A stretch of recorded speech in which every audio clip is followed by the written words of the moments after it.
యెహోవా చేతిలో సామెతల గ్రంథం 21వ అధ్యాయం మొదటి వచనం నుంచి ఆఖరి వచనం వరకు చూడకుండా అనంత జ్ఞాని అయిన దేవుని దయ వలన చెప్పబోతుండగా బైబిల్ చూస్తుంది. యెహోవా చేతిలో రాజు హృదయము నీటి కాలువల వలె నున్నది. ఆయన చిత్త వృత్తి చొప్పున దానిని చెప్పును.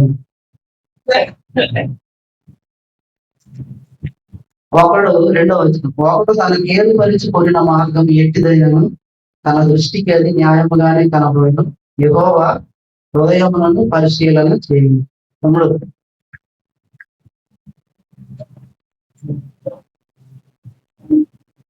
అలాగే మూడవ వచనం, నీతి న్యాయములను అనుసరించి నడుచుకొనుట బలులను అర్పించుకొనుట కంటే యెహోవాకు ఇష్టం. నీతి న్యాయములను అనుసరించి నడుచుట బలులను అర్పించుకొనుట కంటే యెహోవాకు ఇష్టం. అలాగే 4వ వచనం, అహంకార దృష్టి గర్వ హృదయమును భక్తిహీనుల క్షేమమును పాపయుక్తము. అంతే కదండి.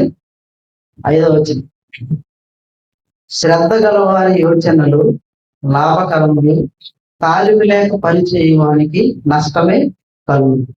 అలాగే 6వ వచనం, అబద్ధము నాడి ధనం సంపాదించుకుంటా ఊపిరితో సాటి దానికి పోరువారు మరణంను కోరుదు. 7వ వచనం, భక్తిహీనులు న్యాయం చేయనున్నారు, వారు చేయి బలత్కారం వారిని కొట్టుకొని పోవు. 8వ వచనం,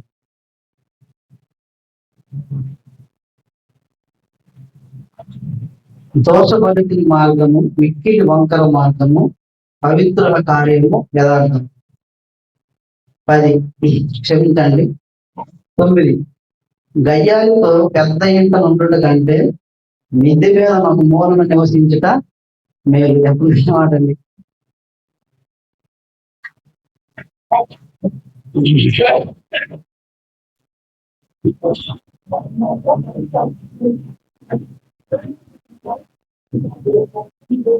తొమ్మిదవ వచనం, గయ్యాలతో పెద్ద ఇంటలు ఉన్నట్టు కంటే మిద్దె మీద ఒక మూలన నివసించిన మేలు. భక్తిహీనుల మనసు కీడు చేయబోదును.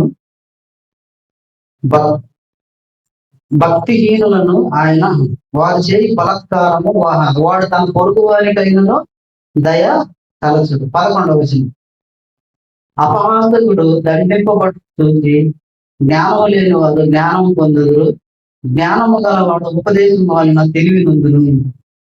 12వ వచనం, నీతివంతుడైన వాడు భక్తిహీనుని ఇల్లు ఏమైనది కనిపెట్టును, భక్తిహీనులను ఆయన నాశనములో కూర్చును.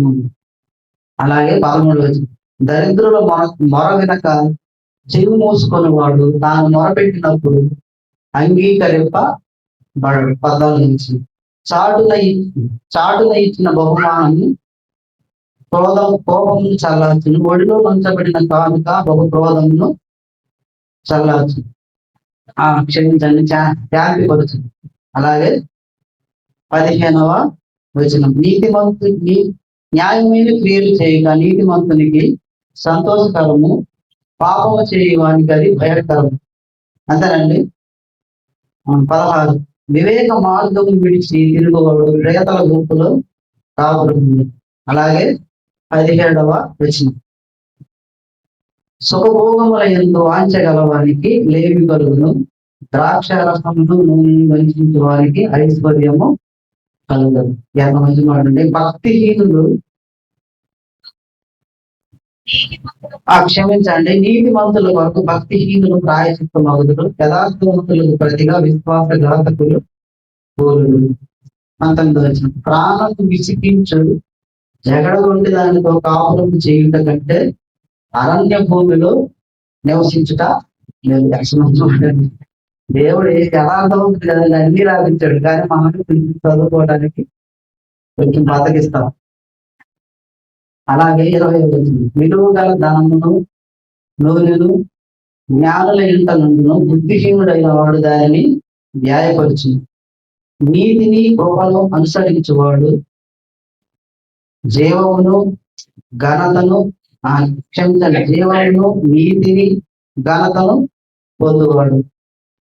అలాగే జ్ఞాని అయిన ఒకడు 22వ వచనం, జ్ఞాని అయిన ఒకడు పరాక్రమశాలుల పట్టణ ప్రాకారం ఎక్కును, అట్టివాడు దానికి ఆశ్రయమైన కోటను పడదు. నోటిని నాలుకను 23, నోటిని నాలుకను భద్రం చేసుకున్నవాడు శ్రమల నుండి తన ప్రాణమును కాపాడుతుంది. ఎంత మంచి మాట అండి. నోటిని నాలుకను ఎవరైతే అదుపు చేసుకుంటారో వాళ్ళకి శ్రమ తగ్గుతాయన్నాడు దేవుడు. అలాగే 24 వచ్చింది, అహంకారి అయిన గర్విష్ఠునికి అపహాసకుడని పేరు, అట్టివాడు అమిత గర్వముతో ప్రవర్తించి. అలాగే 25 వచ్చింది, సోమరి వాని చేతులు పనిచేయనల్లవు, వాని ఇచ్చ వానిని చంపును. 26, దినమెల్లా ఆశలు చూపించును, నీతిమంతుడైన వాడు వ్యక్తియక ఇచ్చుచుండును. అలాగే 27వ వచ్చింది, భక్తిహీనులు అర్పించు బలులు చేయము, దురాలోచనతో అర్పించిన ఎడల మరి చేయము. అలాగే 28వ వచ్చింది, పుటసాక్షి నశించును, విని మాటలాడువాడు సత్యము పలుకు. 29వ వచ్చింది, భక్తిహీనుడు తన ముఖం మార్చుకును, యథార్థవంతుడు తన ప్రవర్తనను చక్కపరుచుకును. అలాగే 30వ వచ్చింది, యెహోవాకు విరోధమైన జ్ఞానమైనను వివేచన అయినను ఆలోచన అయినను నిలవదు. 31వ వచ్చింది, ఆ యుద్ధ దినమునకు గుర్రములను ఆయత్తపరుచుట కాదు, రక్షణ యెహోవా యొక్క ఆధీనం. సరిపోయిందండి. అన్ని వచనాలు కరెక్ట్ వచ్చాయా? అలాగే మీరు కూడా నేర్చుకోవాలని దేవుడు నాకు నేర్పించి మీ మధ్య నిలబెట్టి చూడకుండా తిప్పించాడు. మీరు కూడా బాగా శ్రద్ధగా బైబిల్ని నేర్చుకోవాలి. ఈరోజు మన పాఠం ఏంటంటే అదే సామెతల గ్రంథం 21వ అధ్యాయం 24వ వచనాన్ని ఒకసారి మీరు కూడా చదవండి. నేను చెప్పాను చూడకుండా.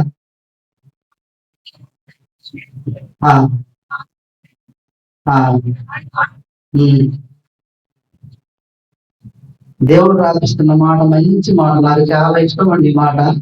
ఒకవేళ నాలో ఏమైనా ఇలాంటిది ఏమైనా ఉంటే నేను దుఃఖపడి దేవుడి దగ్గర క్షమాపణ కోరుకుంటున్నాను. అహంకారి అయిన గర్విష్ఠునికి అపహాసకుడని పేరు,